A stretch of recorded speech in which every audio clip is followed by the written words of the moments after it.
All right. Share the document. Um, can someone tell him we need to? Who is this? Why didn't you go with them? Scared it would be a Saturday Baptist work either. The performance is next week after all.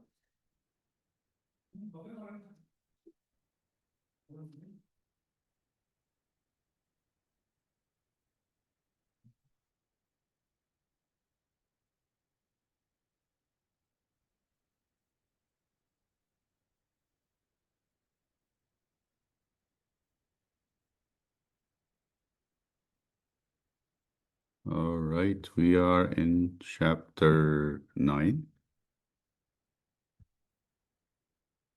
We talked about the manna and the rock last time.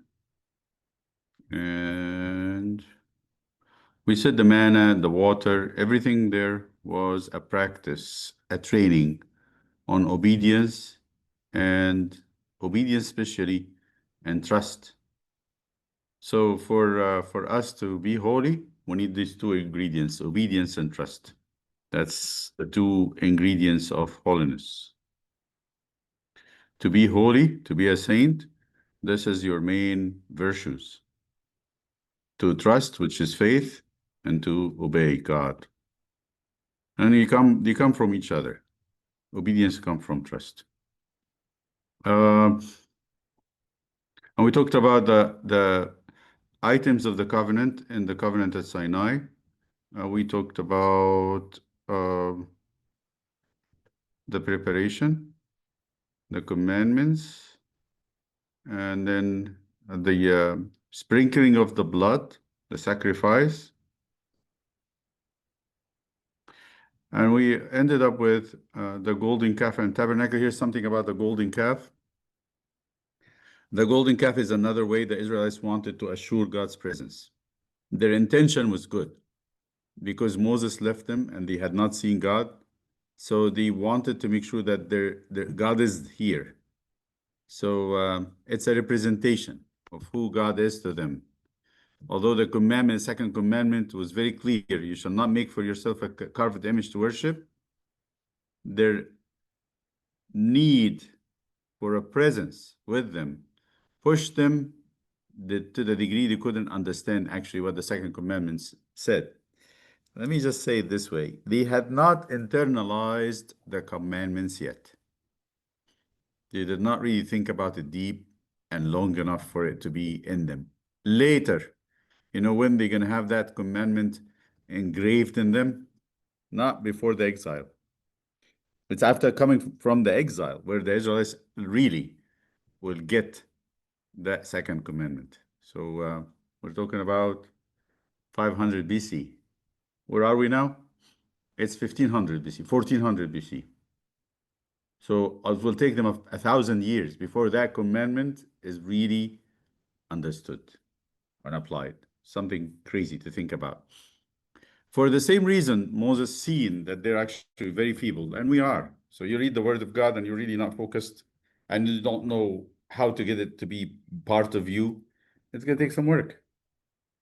If you want my opinion, this is going to take a lot of work. It might take your whole life to get the word of God engraved to the degree that becomes you, becomes your life.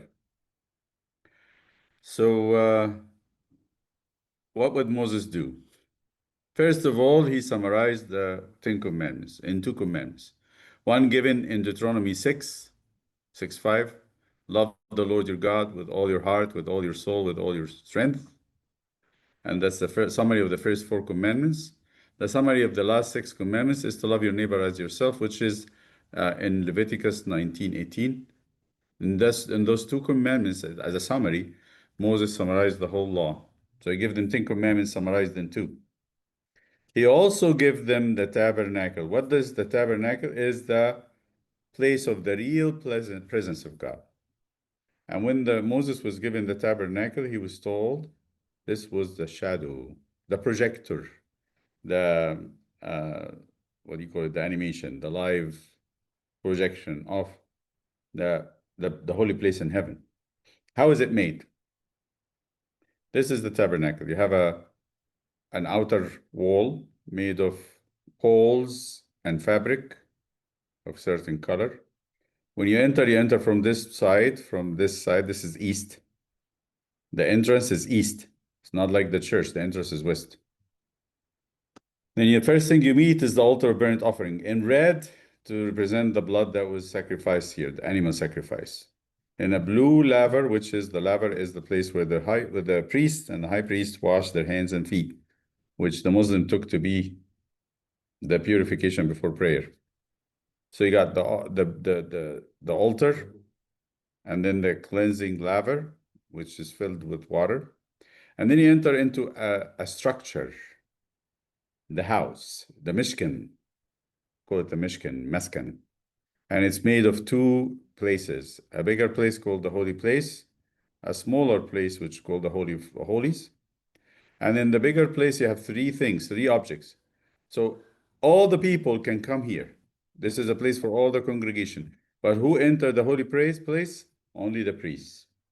But they enter this holy place, but the priest cannot enter the Holy of Holies. Only one person, and it's even once a year, and it has to be through a certain ceremony. What's in the holy place? On the left side, you have a lampstand of 7 branches made out of, in the shape of olive branches, and it's covered with gold. And it has cups where they fill it with olive oil and they light it up with a wick, and it lights up this holy place. Now, on the other side is a table, they call it the table of showbread. And there's a square table which looks like the Mangalia, our podium, and it's called the altar of incense, where incense is offered. So lampstand where the olive oil is lit, lighting the holy place. And the table of showbread has 12 loaves of bread renewed every Saturday. And then the altar of incense is just at the place where the veil between the holy and the Holy of Holies. In the Holy of the Holies, there are only one structure, which is the Ark of the Covenant.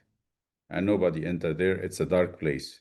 The only light that comes there, it comes from the glory of God when he appears between the cherubim on the cover. What is this? It has many implications. One of them, it is the journey of the Israelites out of Egypt. You got the Passover lamb here. You got the Red Sea here. You got the cloud and the fire here, the manna, and then the mountain where nobody was supposed to enter. Nobody's supposed to cross this area. That represents the journey of the Israelites from Egypt, from the outside, all the way to the Mount Sinai, where they had the covenant. That's why it's called the Ark of the Covenant. But in more intimate way, it represents Christ. It represents the perfect human. I'm going to take it from the opposite side. What's in here? The commandments. That's the conscience. At the heart of the person is the conscience, where right and wrong is written, really written in stone. Nobody can change that. And no one can change the conscious judgment of anything. What's in here? Our faculties, you say the powers, the appetitive for the bread, the sense, we call it the incensed, the anger and the fury, and then the mental faculty, which is the light. What's outside here is, I think you can call it the work, the activities. You got much more work done here sometimes by cleansing, sometimes by offering. But this is the Holy of Holies where the conscious is. That's as a man. So you can think of it as a journey. You can think of it as the human being. But what it is, really, it's a representation of what heaven is like. Now, he didn't stop here. He gave them precautions. So for the Israelites in their homes and their regular everyday life, he gave them what we call the precautions. What's the precautions? Things to remind them of the commandments. So in the Shema, which is in Deuteronomy 6, Moses says you have to keep those commandments in your heart, teaching them diligently to your children, Talk of them when you sit, walk, lie, or down, or rise up. Bind as a sign on your hand, frontlets between your eyes. Write them on the doorposts of your house and on your gates. To apply the Shema, righteous Israelites taught the commandments diligently to their children. Everyone taught it to his kids, neighbors, and citizens of their cities. They installed a mezuzah on the wall by their doors, and they tied a tefillin around their hands and head, and a tzitzit to their, I didn't highlight that, tzitzit. Remember those names. It's still today, you see them. On their shirts, all as reminders of God's commandments. Here they are. Mezuzah, you see it. In all the religious Jewish homes, they touch it as they go out, they come in. The tefillin, they're done in their Shabbat prayer. Men tie this around their left hand. See, that's the left hand. And they tie it as they pray, as a reminder of the commandments. And what's in this little box here? The Shema, Deuteronomy 6. And then as a frontlet on their head, between their eyes. That's the that we call the tefillin. So tefillin is both this and this. And how about the tzitzit? Tzitzit is tassels, little stripes of cloth that's dangling down from their shawls and their shirts. Okay, maybe we can look at the tzitzit somewhere online, if I can get online.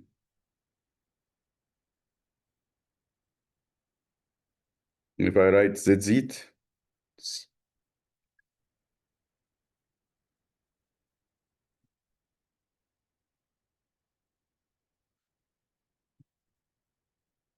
where is the tzitzit?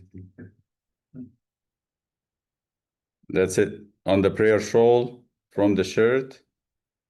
You see that? It's made of tassels, threads, as a reminder of, yeah.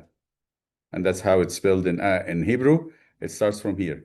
Tzit, tzeh, zit. Okay, so what are these? All of these? Mezuzah, tefillin, and tzitzit are reminders of the commandments.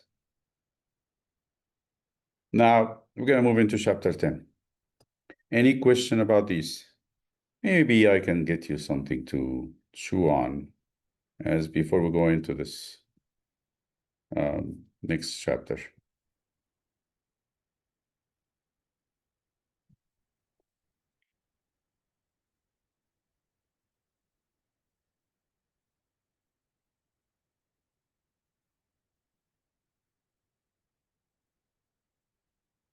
That will be here. We're looking at maybe week number 3 and 2. What would that be? Reading? Yeah, that's chapter 11. So it'll be 1. Quiz. All right. Match the tabernacle item with its correct letter. And let's say the altar of incense. What letter would that be? Give it to me on in the chat. What letter do you think the letter of altar of incense would be?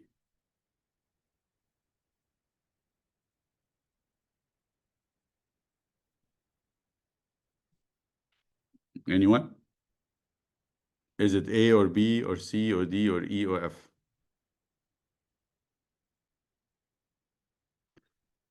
Anyone? Anyone home? Am I talking to myself? E, okay. So Camilla said E. Anybody agrees?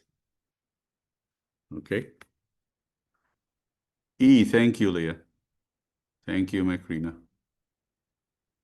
Good job. E, the altar of burnt offering.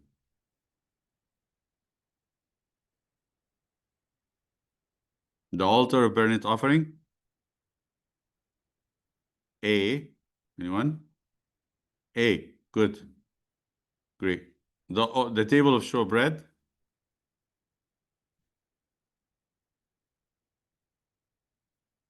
So A is the right one. Table of showbread.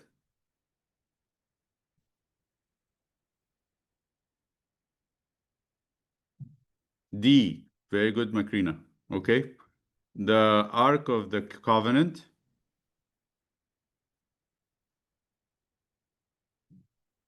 Correct.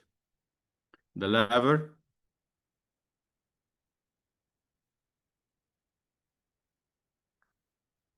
Excellent. Next question. Deuteronomy chapter 8 give the reason for God's gift of the manna as A, a humbling experience, B, a training for trust, C, a test of obedience, and D, all of the above. Chapter 8 in Deuteronomy spoke about the gift of manna as all these things.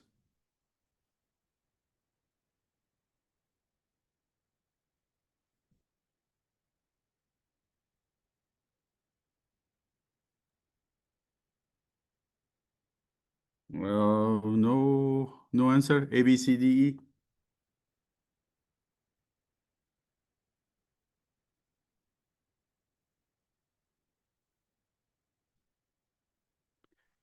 D, correct.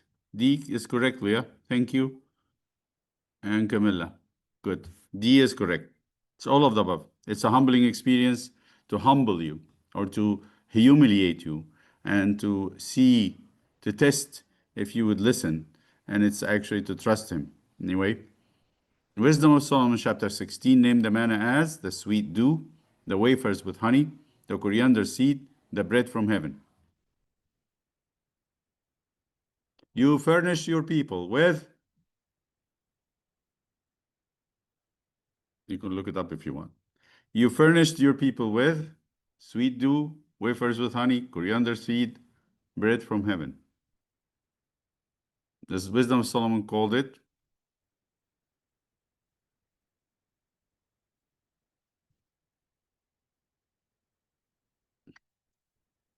ready at hand. That's he said. Solomon said the Wisdom of Solomon said actually conforming to every taste. The bread from heaven. Solomon, the Wisdom of Solomon said it's the bread from heaven. To prepare for the covenant, as I swear to, fast for 3 days and 3 nights, agree to obey God and trust Him, wash their clothes and abstain from marital relationships for 3 days, abandon the worship of all other gods. So A, B, C, D. I told you, yeah, A. Okay. Anyone have any other idea? Told you to sanctify the people. What did that mean? It's C. Right, come on. C. To wash their clothes and abstain from marital relationships for 3 days.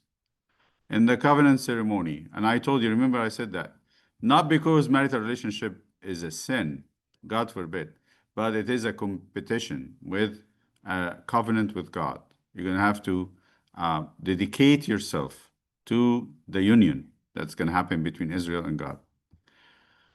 In the covenant ceremony, God gave the Ten Commandments by speaking them to Moses first, speaking them to all Israel first, writing them on tablets of stone, asking Moses to go up the mountain to receive them. I think this is, I need to edit this. So what was happening first?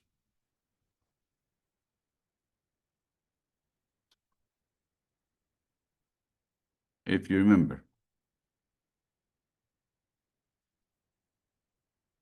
You know, when you read the Bible or listen to it, you got to have that mental readiness to really listen. And if we have questions like this, it shows that we were not inquisitive when we are listening with some kind of quality. Be careful when you're listening or reading to the Word of God, even if you're tired, to give it that quality.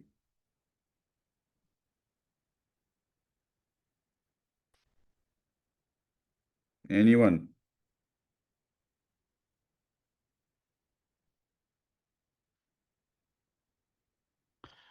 Okay, it's speaking with the Israel first because they refused to listen. They were very afraid. And then God spoke to Moses when they said to him, Go, let him speak to you. The theophany at Sinai included all the following except what did not happen? Earthquake and trumpet, thundering and lightning, fire and smoke, clear, loud words. Yes, Macrina. That's the only thing that's missing. No clear, loud words. They didn't understand. The words were not clear to them. And this made them very scared. Regarding the Ten Commandments, which of the following is true? 5 commandments concern the relationship with God. Rabbinic numbering count the self-identification as the first. Um, what's true? In the Catholic, I guess I'm missing the end. And the Lutheran, do not bear false witness as commandment number 9. In the Hellenistic and Church Father, do not murder as commandment number 5. What's correct? If you remember the division. One of them is easy. The easiest one.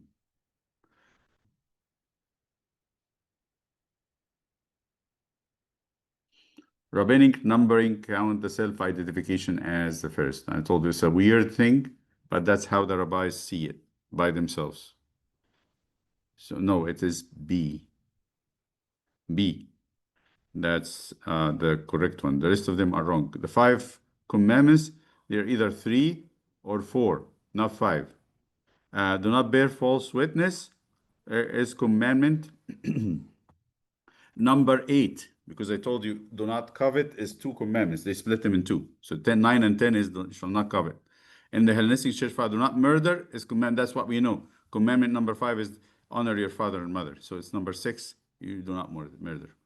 Match each of the commandments with its proper number in the Hellenistic Church Fathers numbering.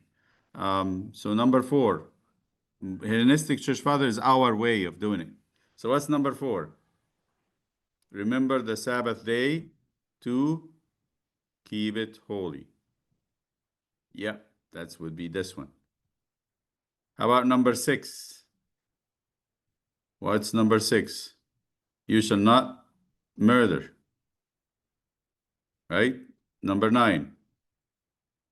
You shall not bear false witness. You should know this by heart, by the way. I'm not joking. I'm serious. At least the Hellenistic church fathers, which are ours. And number 2, you shall not have an image. You shall not have a carved image make a carved image for yourself to worship. Breaking commandments are punishable with this in cases of worshiping images, coveting neighbors' positions, blasphemy, insulting parents, murder and adultery, blasphemy, murder, adultery, false witness, blasphemy, murder, adultery, and stealing. It's this one. The 10 Commandments, they tell about what God is not more than what God is, were perfected by Christ, therefore they are obsolete, are the likeness of God. The Lord and the apostles did not ask the believers to keep them. I guess all are wrong except one. It's the first one. They tell about what God is not, what God is, God is not, more than what God is. The greatest commandments are 2 commandments found in Deuteronomy 6, found in Exodus 20 and Deuteronomy 5, none of the above. The summary of the 10 Commandments. What would you say? A, B, C, D.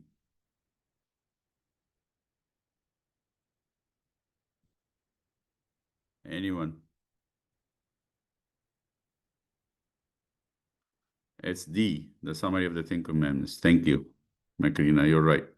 Deuteronomy precautions for keeping the commandments included the Shema prayer, the tablets of stones, loving the neighbor, the mezuzah, and the tefillin. What are the precautions to keep the commandment?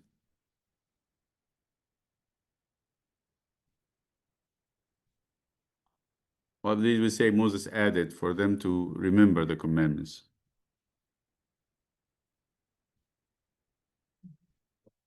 The mezuzah and the tefillin.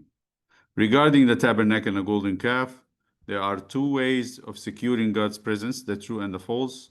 Both violated the 2nd commandment, represented the 2 main religious groups, the godly and the idol worshippers, are 2 objects of worship.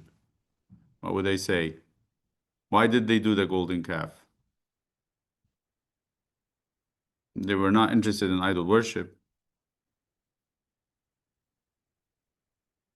A, thank you. I don't know why Macrina is the only person that's answering. Good job. Okay, that's it. So we can move to chapter 10.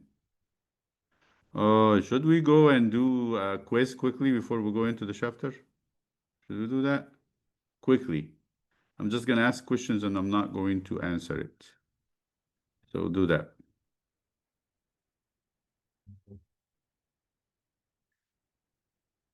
All right, here we go.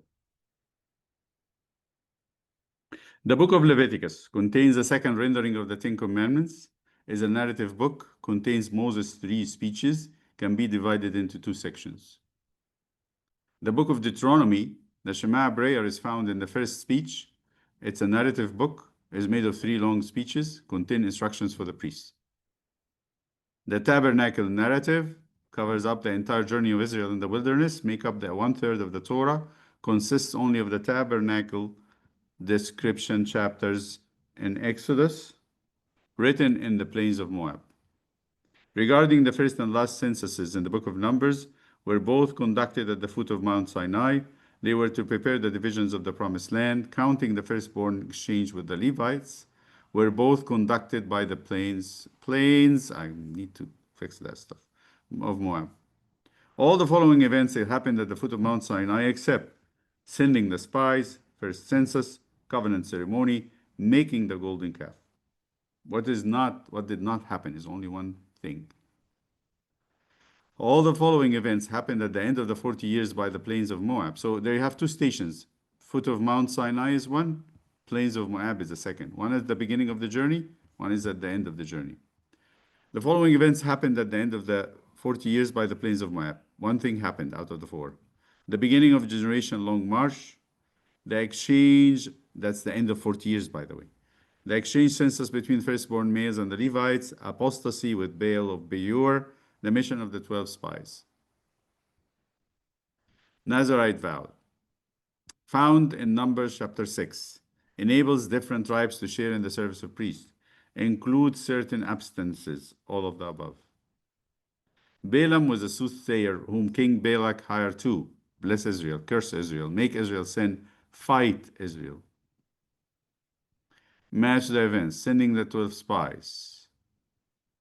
End of the 40 years, day 60 to day 90 of their exodus, the end of the 2nd month of the 2nd year, beginning of the 2nd month of the 2nd year, day 1.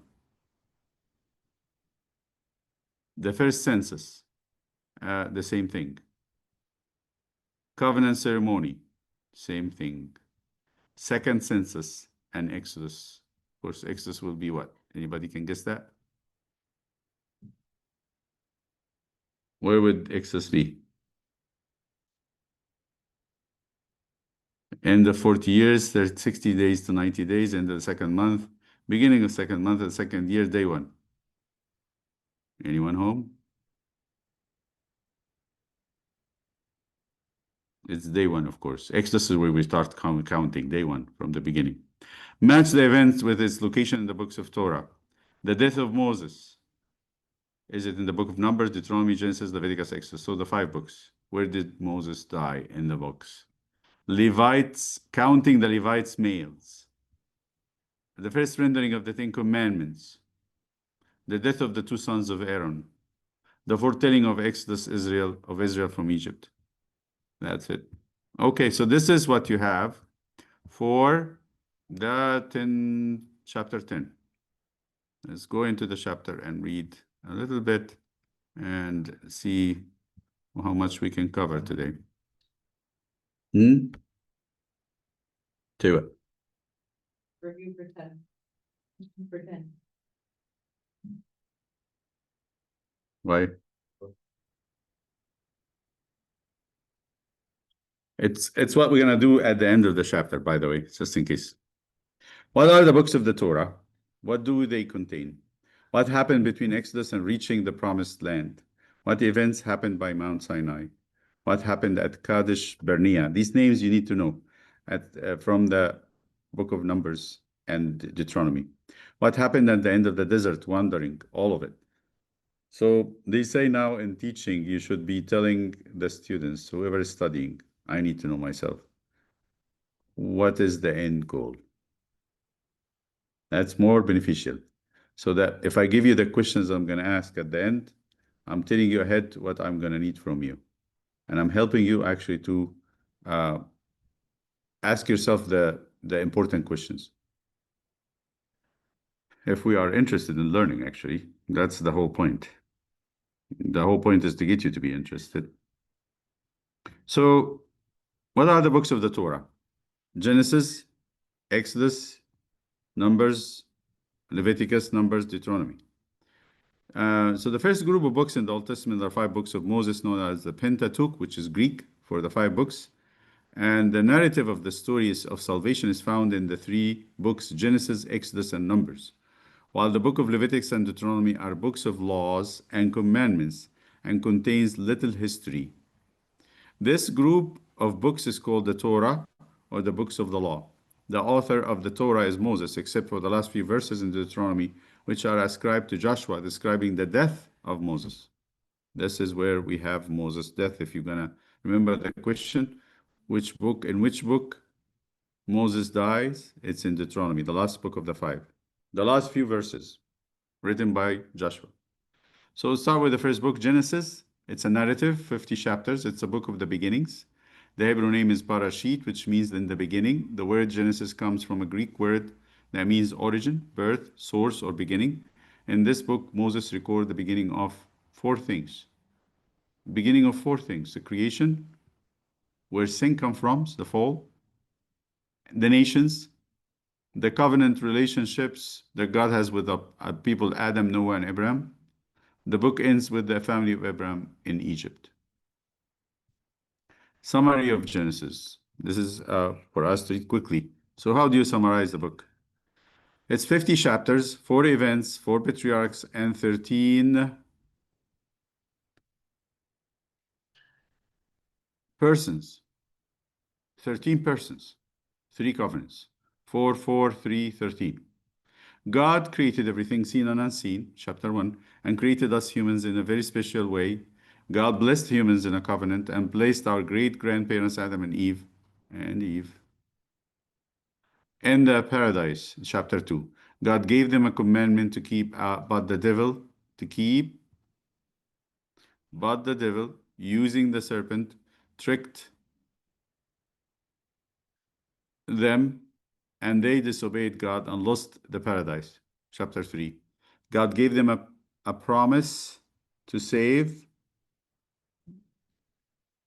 them in Genesis 3:15, we call it Proto-Evangelion. That promise was fulfilled by God sending his son. Adam and Eve had many children. The firstborn killed his younger brother, chapter 4.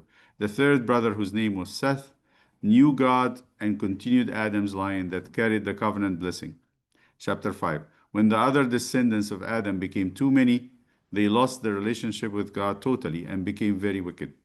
One of the persons in that line was Enoch, who was very close to God and made sure that his family stays very close to God. God took him, and he was not to be found. In the time of Noah, Enoch's great grandson, God told him to build, God actually commanded him to build an ark before God sent a flood that cleansed the earth from the wickedness. God renewed his covenant with the human race, with the humans, through Noah's children when they came out of the ark. Noah had 3 sons, Shem, Ham, and Japheth, and from them all the humans that exist today came. Chapter 10, the Table of Nations. Shortly after the flood was over, the people built a great tower and were very proud. God gave them different languages, and they became many nations. Chapter 11. From the line of Shem, the firstborn, came Abraham, who believed God's promises and left his land and his family and traveled to a land that God promised to give him. God promised Abraham 3 blessings: many descendants, the land, and a great name. God upgraded the promises to a covenant. Chapter 15 with circumcision as a sign to actually 3 covenants.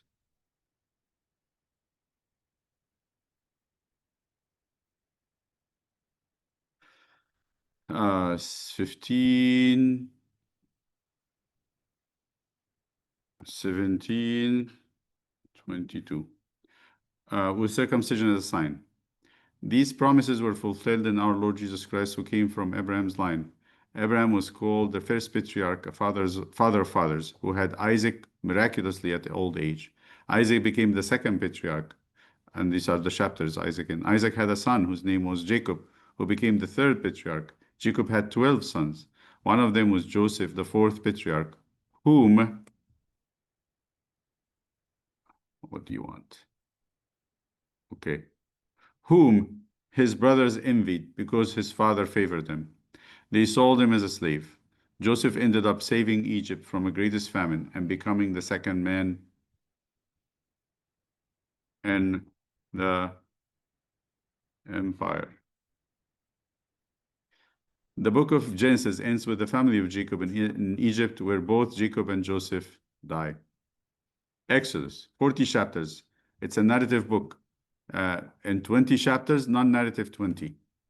Exodus' name in Hebrew is Shemot, names, as the book begins with the names of Jacob's family that went to Egypt. These are the names of the family of Jacob that went to Egypt. The Septuagint Greek name Exodus means to exit, depart, or get out.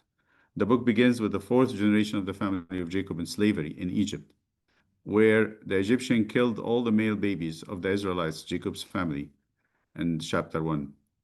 God saves Moses as a child and prepares him to lead his people out of Egypt, chapter 2.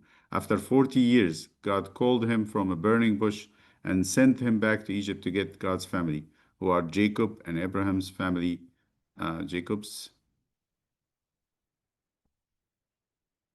Abraham's family also. Because God made a covenant with Abraham to save his descendants, chapter 3 and 4. Moses went back and confronted a very hard-hearted Pharaoh who refused to let God's people leave, chapters 5 to 7. God sent 10 plagues in Egypt, on Egypt.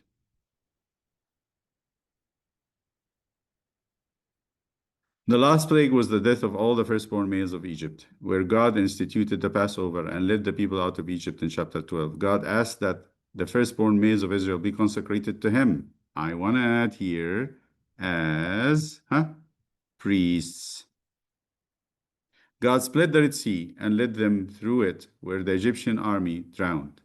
They sang a song. This is run on.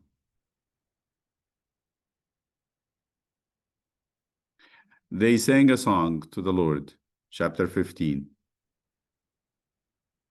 which we sing as the first ode in midnight praises. In the desert, God provided the bread from heaven, chapter 16, and water from a rock, chapter 17. Moses appointed judges to help him in leadership, chapter 18. And actually, upon an advice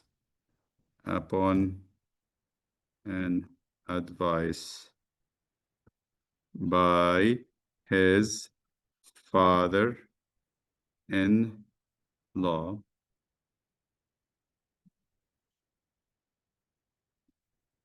Moses prepared the people, chapter 19, to meet with God, who gave them the 10 Commandments, chapter 20, and other laws, chapter 21 to 23.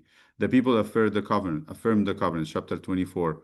God made 2 tablets and wrote the 10 Commandments on them and ordered Moses to build the tabernacle, chapter 25 to 31. The people made a golden calf to worship, chapter 32. God told Moses and the people to leave the mountain and go to the promised land. In chapter 33, Moses made new tablets and God wrote on them in the 10 Commandments, chapter 34. The tabernacle was built, chapter 35 to 40. Leviticus, 27 chapters, non-narrative. It's 27, actually it's 2 parts, 1 to 11, 12 to 27. Leviticus come from the name Levi, the priestly tribe, meaning the book is an instructional book. This is the definition, instructional book for the priestly tribe.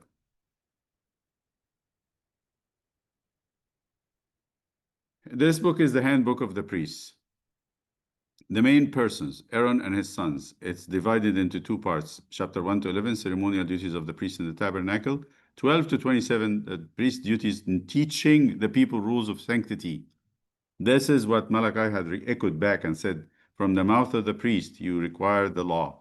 So in 1 to 11, what the priests are to do in the church. From 12 to 27, what they do with the rest of the people outside the church. So the jobs of the priests are divided. What they do in the church, what they do outside the church, whether it's in the Old Testament and the New Testament, same thing. Numbers, 36 chapters, narrative and non-narrative. The book name in Hebrew is by Midbar, in the wilderness. And the Septuagint, it's Numbers because, parenthesize that.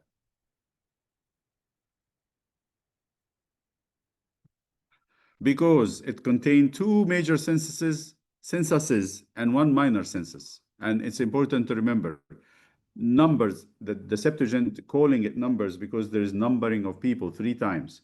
2 big ones and 1 small one. To remember that's easy. You don't need to go poking your brain about it. So what are the major ones? The numbers are concerned with who is going to have land in the promised land. The land is given by God. So every male who is of age, like the age of maturity is in the male Israelites will be defined by their ability to fight as warriors. So once they hit the age of 20 years, they are counted and they will be given a piece of land. So in the first group that came out of Egypt, Moses counted the males that 20 years and older, 20 years and older, to give them the land. But then what happened? In the middle of the road, God was angry with them. And he swore that they will never enter the promised land. Their kids will enter. So what did God do? He had Moses count them again, a second time, who will be inheriting the land. So you have 2 big censuses at the beginning and at the end. One at the foot of Mount Sinai, one is the plains of Moab. And these 2 censuses is to give the land. What is the small census? When the golden calf happened, Moses came down, saw all the people worshiping the golden calf. He screamed. He was very angry. He took the 2 tablets of stone that God written, and he would just smash them on the rocks. And he said, whoever belongs to God, let him come to me. Whoever belongs to God, that's a very specific definition. Who belongs to God? It should be clear that the firstborn males who God consecrated and saved in Egypt be the one to belong to God. They did not come, unfortunately. So every family should have 2, 3, 4 men, males, belonging to God. They did not respond to Moses. So what happened? God said, take your firstborn back. I don't want him. It's a big, painful event in the conscience of Israel. So painful. And he said, take your firstborn. I don't want them. They're not good. I want the Levites. Because who came to Moses that day were his own tribe, the tribe of Levi. So they counted the males in the tribe of Levi from 1 month old and up. And now the Levites, the Levitical tribe, will be the ones to carry the priesthood. So when I talk about Levitical priesthood, it's not something very inspiring.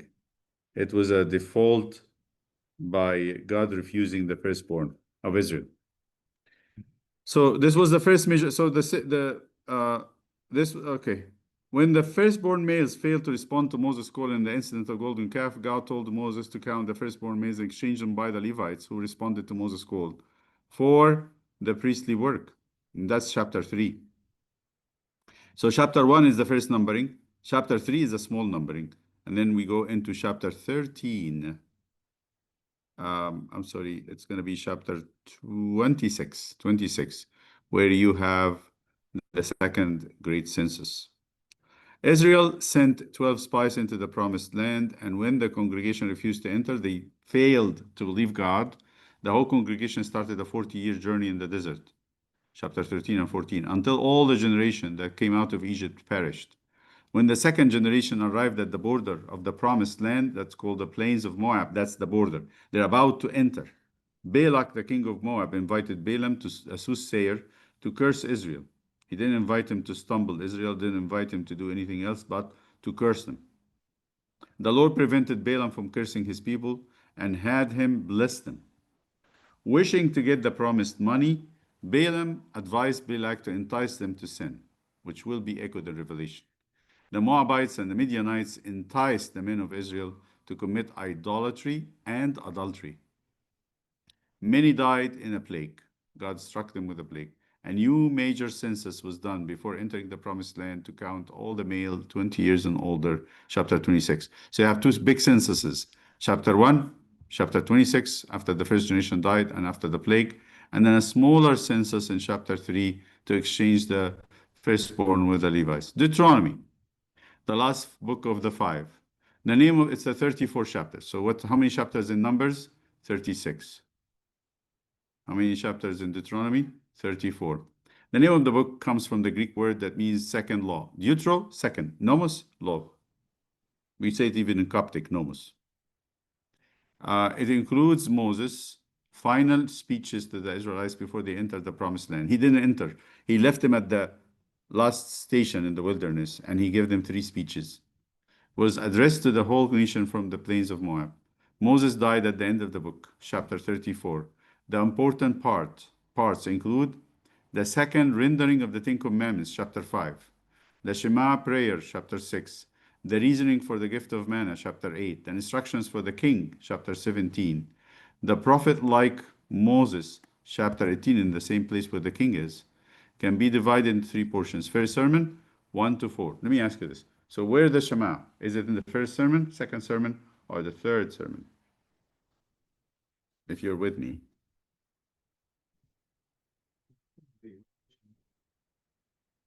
Let me tell you after we get done. So let me just say again. The important things that you should find in the book of Deuteronomy. The second rendering of the Ten Commandments, that's chapter 5. So is that in the first sermon or the second sermon or the third sermon? It will be the second because the first sermon ends at chapter 4. The Shema prayer, chapter 6. So where would that be? The second. How about the gift of manna, chapter 8? How about the instruction for the king, 17? The prophet like Moses, 18. So most of these things that we are talking about is found in the second sermon. Seems like the most important sermon of all of them. But I will tell you something. All Deuteronomy is extremely important. If you ask a Jew, what's the most important book in the 5 books of Moses? If you want to keep one, it will be Deuteronomy. It's a very significant book for them. And this is what the people think they found when they were digging for the renovation of the temple in the time of Josiah the king. Timeline. It's very important. If you want to understand the 5 books of Moses, especially the narrative part, you need to understand the timeline. So let me just look at this timeline. I kind of put this together. I didn't see it anywhere, but maybe you can find it somewhere else. And you just have to look at this. So day 1 is the Exodus, crossing the Red Sea. From day 60 to 90 is the encamp by Mount Sinai. So that from the 2nd month to the 3rd month, they actually enter into the area where the Holy Mountain is. What happened at the encampment at Mount Sinai from the 2nd month to the 3rd month would be the covenant, the tabernacle, the golden calf, and the first census, which happened on the first day of the 2nd month of the 2nd year. So you got from day 60 to day 90, they come to the Mount Sinai, and they stay up to the end of the first year. They start moving. So they stay 1 whole year at the foot of Mount Sinai. And the reason why they should have left earlier is the golden calf thing. By the end of the 2nd month, so the first day of the 2nd month is where they have the first census. When that month is finished, they move and they get to what we call Kadesh Barnea. It's not far away. It's like the Jordan, if you look at it. They're not far away from the Mount Sinai. And then they send the spies, and they stay for them in Kadesh Barnea for 40 days. They leave the spies in the land 40 days. And this, when they come back, they tell them the land is good. 10 of them says, we cannot fight. They are giants. They're big. They're ferocious. They're whatever.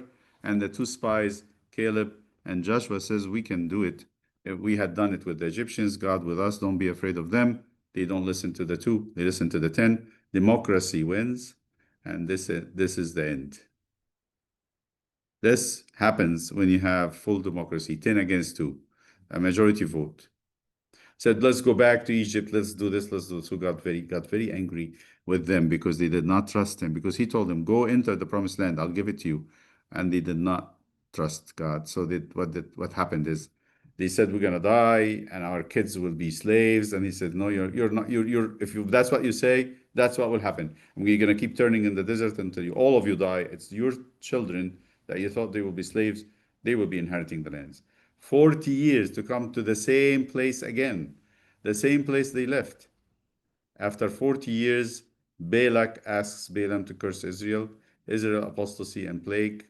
They actually go and sleep with the priestesses of the temples of Baal, and they start worshiping Baal. So a plague kind of started in the congregation. One of Phineas, one of the children of Aaron, takes a spear and he kills one of the princes of the great men who's sleeping with a woman at the door of the tent and in front of all Israel. So God stops the plague and says, because of his zeal for me. That was a very, very impressive moment. You think sometimes it's very harsh, but there's no other way. Then the second census. After all this happens, comes the second census, which we talked about. So how many censuses in Numbers again? 3, 2 big ones, one at the beginning. I'm going to straighten the timeline. One, the first census is here, the first day of the second month of the second year. They stay 1 year and at the foot of Mount Sinai, and then 40 years in the wilderness. So let's talk about the foot of Mount Sinai, this first big station here, this one. Encampment by Mount Sinai and the covenant. In the third month, after the children of Israel had gone out of the land of Egypt, on the same day, they came to the wilderness of Sinai, for they had departed from Rephidim, where the split rock was, had come to the wilderness of Sinai and camped in the wilderness. It's a big plain. So Israel camped there before the mountain. So Moses came and told the people all the words of the Lord and all the judgments. And all the people answered in one voice and said, all the words which the Lord has said, we will do. And Moses wrote all the words of the Lord. And he rose early in the morning and built an altar at the foot of the mountain and 12 pillars according. So when was that? In the third month. So that means from 60 days to 90 days. So 2 months have passed. We're in the third month. Where exactly in the third month, we don't know. So he came. This is where you have this. All of it. All of it happened here. And they're going to stay there for a year. So, and Moses wrote all the words of the Lord and rose early in the morning and built an altar at the foot of the mountain, 12 pillars according to 12 tribes of Israel. Then he sent young men of Israel, that's the firstborn, who offered burnt offerings and sacrificed peace offering and of oxen to the Lord. And Moses took half of the blood, put it in the basin, half of the blood sprinkled it on the altar. Then he took the book of the covenant, he built an altar.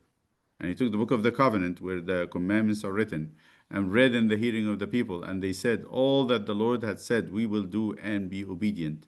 And Moses took the blood, sprinkled it on the people, and said, this is the blood of the covenant which the Lord has made with you according to all these words. What does it mean?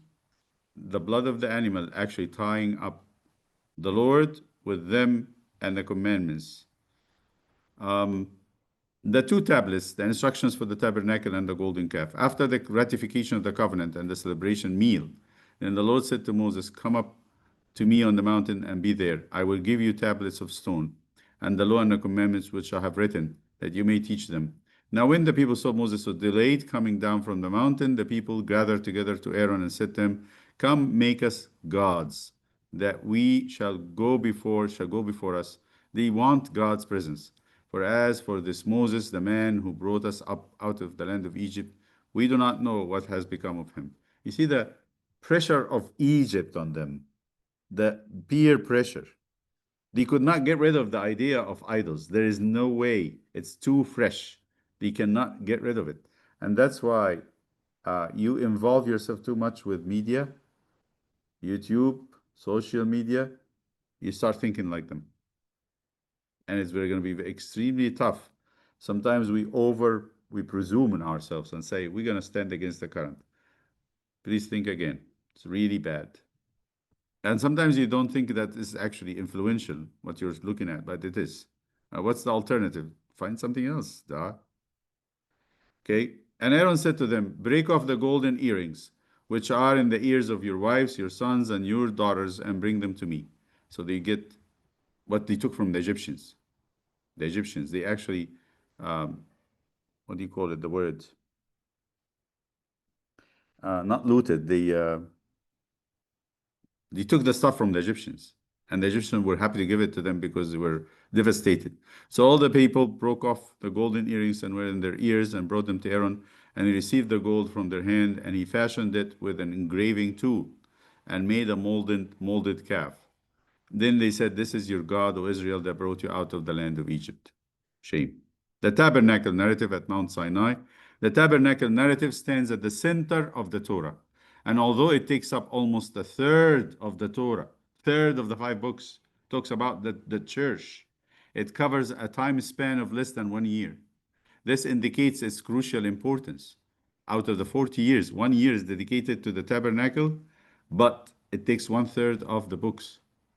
And all the institutions that ultimately shaped the Israel national and religious existence, the law, the priesthood, the forms of temple worship, and the tribal foundation of its society are said to have been ordained and established during this brief period in Israel history, the 1 year.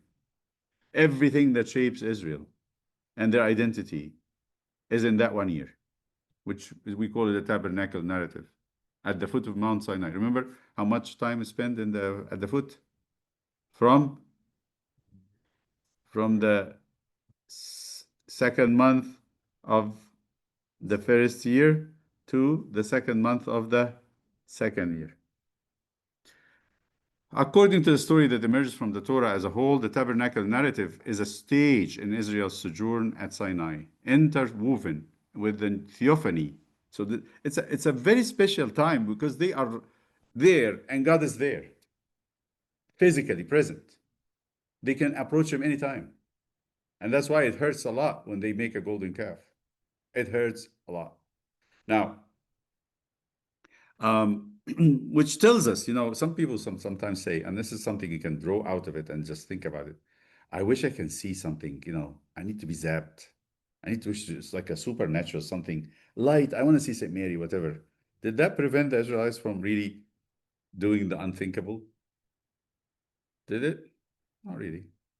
Human beings don't get, and this has been said always, that the revelations, the outside revelations does not change the person's heart. You need the work of the Holy Spirit. That's it. That's it. So this is a time in Israel. This is actually very special time, according to the story that emerged. So the tabernacle narrative is the part of the Torah that covers the time at the foot of Mount Sinai. The tabernacle narrative includes Exodus chapters 24 to 40. How many chapters are these? 16 chapters. The whole book of Leviticus. How many chapters? 37, 36, 37. 37. So you have 37. And Numbers chapter 1 to 10. So, yeah, it's a lot of chapters. Okay. History of the tabernacle. Now Moses used to take a tent. This is how it began like that. Now Moses used to take a tent and pitch it outside the camp, some distance away, calling it the tent of meeting. It used to be his own tent. Anyone inquiring of the Lord would go to the tent of meeting outside the camp. He just put it outside, so away from the people, so that there is nothing defiling it. And he would stay there. He would go away from maybe his wife. And whenever Moses went out to the tent, all the people rose and stood at the entrance to their tents, watching Moses moving from his own place where he left to the tabernacle of meeting, or the tent of meeting. As Moses went into the tent, the pillar of cloud would come down that was hovering over and stay at the entrance, closing it. While the Lord spoke with Moses, whenever the people saw the pillar of cloud standing at the entrance of the tent, they all stood and worshipped, each at the entrance to their tent. There's a lot of hints to the liturgy. That's why sometimes you think about it. When Abuna goes with the incense around, everybody's standing. And in the Orthodox churches, they turn to where Abuna is leaving, is reading, because this is where he's giving the prayers around the church.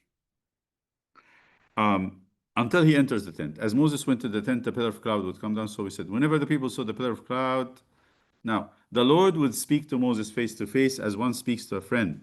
Then Moses would return to the camp, but his young aide, Joshua, son of Nun, did not leave the tent, always there to guard it. God gave detailed instructions on building the tabernacle to Moses.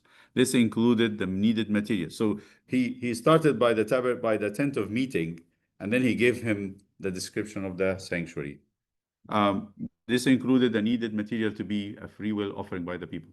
Now you want to think about it this way. It didn't start as a tabernacle. It did start as a meeting place with God. Like we start a church in a small place. And then God would say, let's have a sanctuary.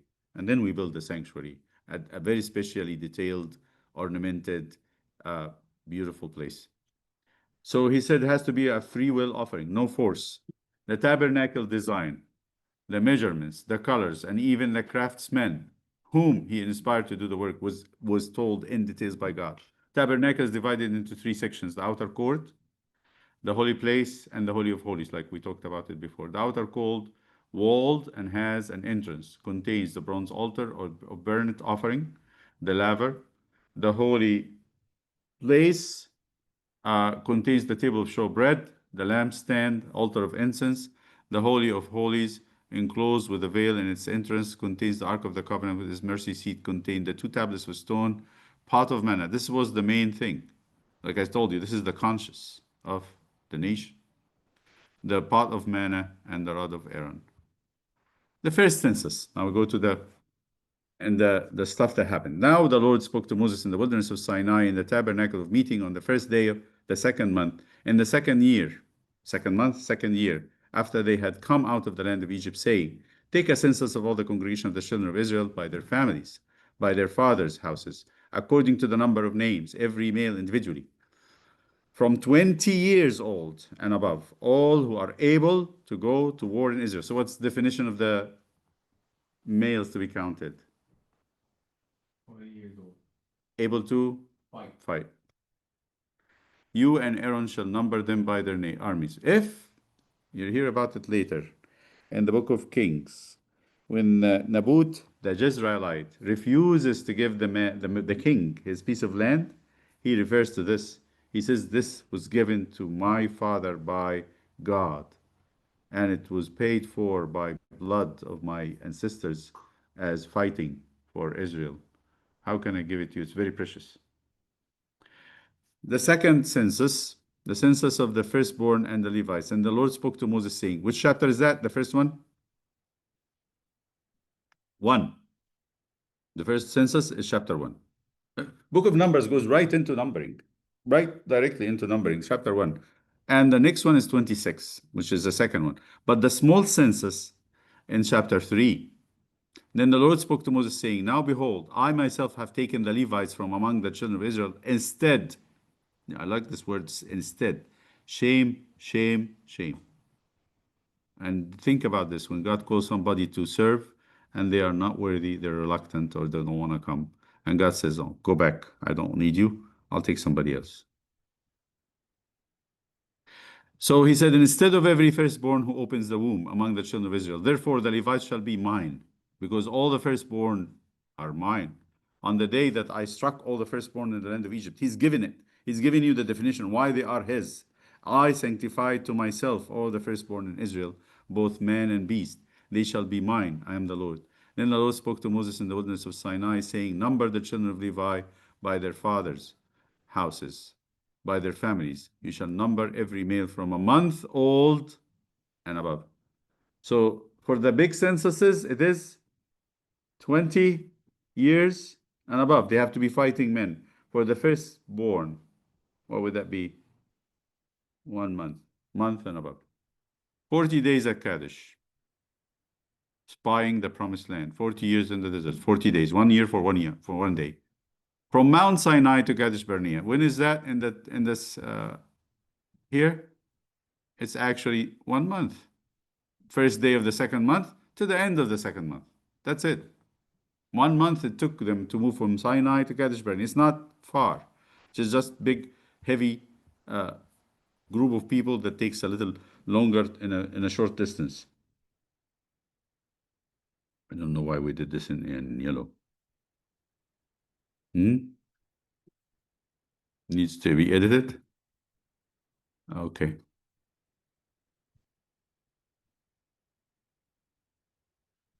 Now it came to pass on the 20th day of the second month in the second year that the cloud was taken up from above the tabernacle of testimony, means let's go, let's move. And the children of Israel set out from the wilderness of Sinai on their journeys. Then the cloud settled down in the wilderness of Paran. So they started out for the first time according to the command of the Lord by the hand of Moses. While Israel encamped at the plains of Moab, their spies went into the promised land and spent 40 days there. When they came back, they confirmed the goodness of the land to the Israelites. 10 spies discouraged the people to go in and take the land. 2 spies, Caleb and Joshua, encouraged the people to trust God. The people lost their trust in God and listened to the 10. God was displeased. According to the number of the days in which you spied out the land, 40 days, for each day you shall bear your guilt 1 year, namely 40 years, and you shall know my rejection. That's a tough one. Like, you're going to feel it. You're going to feel how I rejected you. But like when we say that Jesus went into Hades after the crucifixion and like saved everybody, like people like this maybe who like rejected God in their lifetime, maybe and got punished for it, do they have another chance when Jesus came again in hell or no? Yeah, yeah. Those who had, felt the rejection and repented. Okay, so this, I, the Lord, have spoken this. I will surely do so to all this evil, we call them evil to congregation, who are gathered together against me. In this wilderness they shall be consumed, and there they shall die. The sin at the plains of Moab. So 40 years ago, and the generation that was actually rebellious in the first turn now all died. After 40 years of wandering, and all the first generation died in the wilderness. The second generation arrived at the plains of Moab again. It's a deja vu. Here we go again. I mean, Moses said, this is my last 40 years. I'm going to die. That's it. 40 years I spent in Egypt, and then I killed that man. For that man, I spent 40 years in Midian. Now I spent 40 years with these. You have to understand, this is like a painful thing for someone who's taking care of people. Like, you're taking care of condemned people. They're going to die in the wilderness. There's nothing sweet or pleasant about it. They're condemned. That's like on death row, right? You're serving people on death row. How do you feel? It's very depressive. So he comes to the plains of Moab again. He's done. That's it. All the first generation died in the wilderness. The second generation arrived at the plains of Moab. Balak, the king of Moab, promised Balaam, the soothsayer, a great payment if he cursed Israel. Balaam was prevented repeatedly by an angel, but God didn't want it. The angels are about to kill him. Balaam advised Balak, the soothsayer, I don't like to call him a prophet, don't confuse him, he's a soothsayer. Advised Balak to have the Israelites curse themselves. He said, you know what? I can't do it. God bless them. I cannot do it. So what should I do? I'll tell you what to do. They can curse themselves. How? This is why I always say, we have more power than the devil to destroy ourselves. By idolatry and sexual defilement with the female servants of Baal. Now Israel remained in Acacia Grove by the plains of Moab, and the people began to commit harlotry in both moral and physical with the women of Moab. They were not just regular prostitutes, they were priestesses. They would commit the sexual act and then in the same time offer worship of Baal. So double whammy. They invited the people to sacrifices of their gods, and the people ate and bowed down to their gods. So Israel was joined to Baal of Peor. Joined. You look at the term.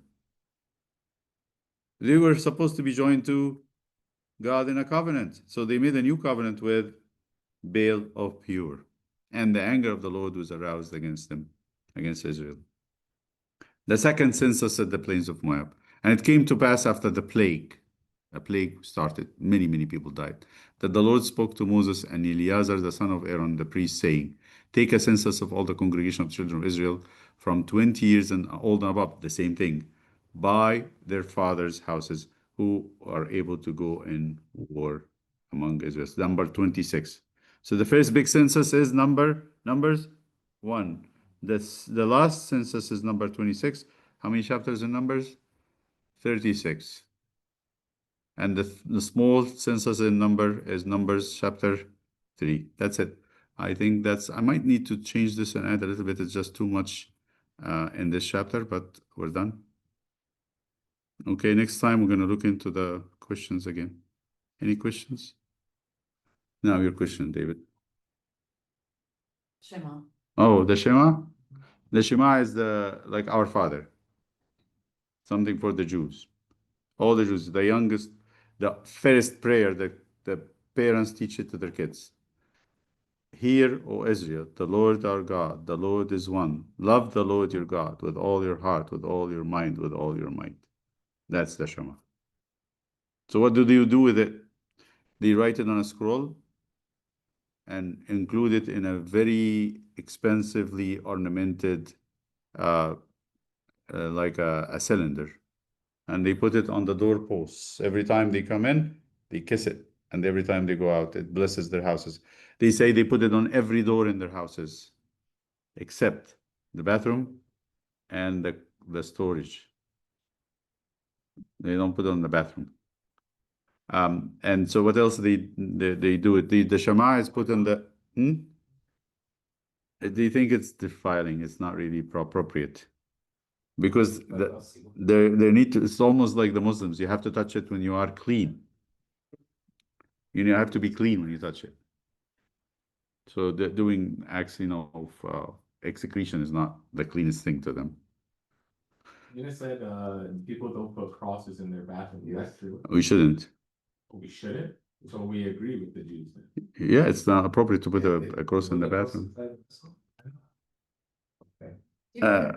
Okay, whatever. Yeah, it's okay. Do you have one? I'm not gonna, yeah. No, but sometimes when the bathroom gets steamy, I draw a cross. Match, that's okay. Oh, you draw a cross? But you don't leave a cross in the bathroom and come out. I take off my. When you take a shower. No, I'm not saying you're not gonna enter no, it's not like you're not entering Hades. The bathroom is not Hades. You're gonna take your, we go in then with our tattoo cross and so, but we don't hang a cross in the bathroom. It's not it doesn't befit the cross. Let's just say that. It's not befitting. Like, we want to put it in a place of honor. And the bathroom is not a place of honor. We don't want to get your guests eating their dinner in the bathroom. What would happen if you don't? I have a very nice bathroom, guys. I renovated it. It looks nice. It's lit. Let's have our table there. What do you think they will think? So, okay. What your guests will think, David? Exactly. Well, that same thing. If I was desperate. Desperate. That's Maybe you have an assassin roaming your apartment or your house, and you're locked in there, and you're gonna die out of hunger. Yes, I would do it. Yeah, but. Would you take your guests to the bathroom to eat? Okay, say something. That's all arguments, by the way. Yeah, okay, so, but like, the thing is, like, Too much sugar. I pray in the bathroom, like, No one said you shouldn't, but I would not. But to me, I'm trying to understand. Okay. I don't care about. I wouldn't put a cross or the Bible or icons in the bathroom.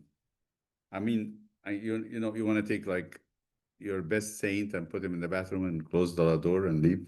It's honestly just out of respect. It is respect. That's what the Jews would think. It's not a very good place to leave the mezuzah in. So what about the storage? Why not the storage then? With it? I don't know. I don't know why not the storage, but that's what they said. The storage, like closets, I don't think it's like, this is not a door to an entrance to a place of living. Yeah. It's like you're not gonna put it on the door of your wardrobe. Yeah, it's not a door to a living place. So I think that's what it is. Closets are small, they're not supposed to be lived in. Yeah, just I'm thinking that way. All right. Okay. Anyone has any questions from people, our favorite people on Zoom? A complete silence. I hope we followed all that. We following? I'm asking online people. I have 10. That's Jenna, Joshua, Leah, Macrina, Mariam, Nick, and Vivian. Were you with us? I just didn't know because I don't have your cameras on. So I assume if you any questions though, Macrina, I have. Thank you for answering. That's very sweet. And Joshua too. Thank you. And Leah and Jenna. All right. All goof. I think it's a typo. All goof. Yeah. No, don't be sorry. It's funny. It's funny. It's good. Okay. So as an exit ticket, just give me one question. One question about what we said, or about the weather, or about my mood, or something. Anything. Just give me a question before you leave. You have your question already. Question. Oh, question or something you learned. Yeah, Joshua said it's a bit cold. Ooh, I thought it was not that cold where you are. Um, In the morning, then hot in the afternoon. I agree. Okay. That's like, A question or something you've learned today that you didn't know before, or something got your attention. And then you can go. I find it really interesting that Aaron obviously sinned really greatly at a point in time when he made the golden calf for the people of Israel, no matter what the context was. But at the same time, like God found him like holy enough that it was God, but like his rod, his staff is in the tabernacle. I find that so interesting. Like someone can commit sin. Yeah. It's one of the images of God's profound love and mercy, as well as holiness. He would spot sin, but he would not hate the sinner. I didn't know that the making of the tabernacle made up that much of the books. Good, Macrina. Right. You're absolutely right.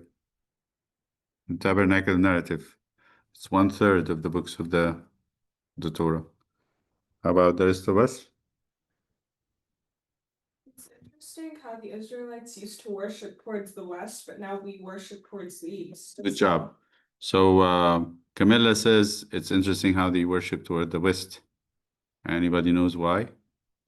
They would say it, and this was written in the times, the life and the times of the Messiah by Alfred Edersheim, and he said that one of the ancient traditions of celebrating the Feast of Tabernacles, they would bring water from the brook of or the pool of Silwan, and they come and say, "Our fathers worshipped the sun in Egypt, and we were their children. Give our back to the sun." Like the worship of the sun was very the reason why Moses had turned them against the sun. Okay. Any other questions? I need the exit ticket from Mariam, Nick, Vivian, Jenna, Joshua. Questions, please.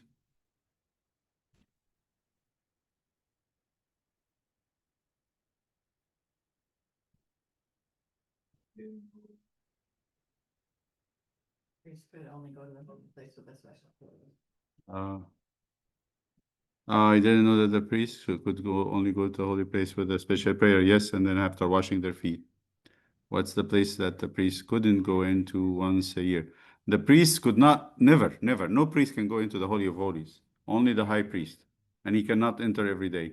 He only gets in there once a year, the Yom Kippur. Just keep that in mind. It's a very profound service. If you want, you can study that from the book of Leviticus. You're welcome. You can go. Whoever have given their exit ticket, Joshua and Macrina can go. And that's your exit ticket. You're welcome. And any other questions? Apparently,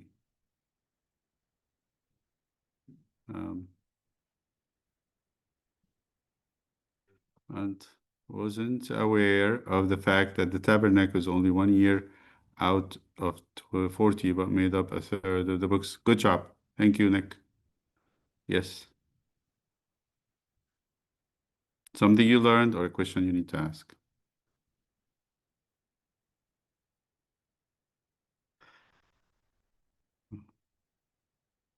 Looking through the book. You have that book, right? You have the... You're welcome, Nick. All right. Jenna, I also didn't know that the tabernacle took many blocks, but was made in such a short time. Many books, you mean? Many books. Yeah. Yes. Yes. Very true. It took them, they were making it, but actually to erect it, it took 7 days and 6 days. And they consecrated in the 7th day. Very good. Yeah.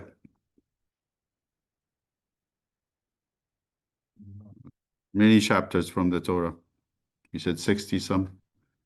16 plus, I can count them.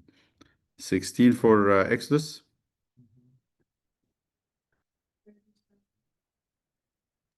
Yeah, 16 plus 37 plus 10. 63. Yes, right. I learned about the parts of the altar when we talked about the quiz in the beginning, and I always wondered what the importance of them was. Did you know now? Did you mean the tabernacle? Good. All right. Thank you. All right. Whoever can give me the exit ticket, they can go.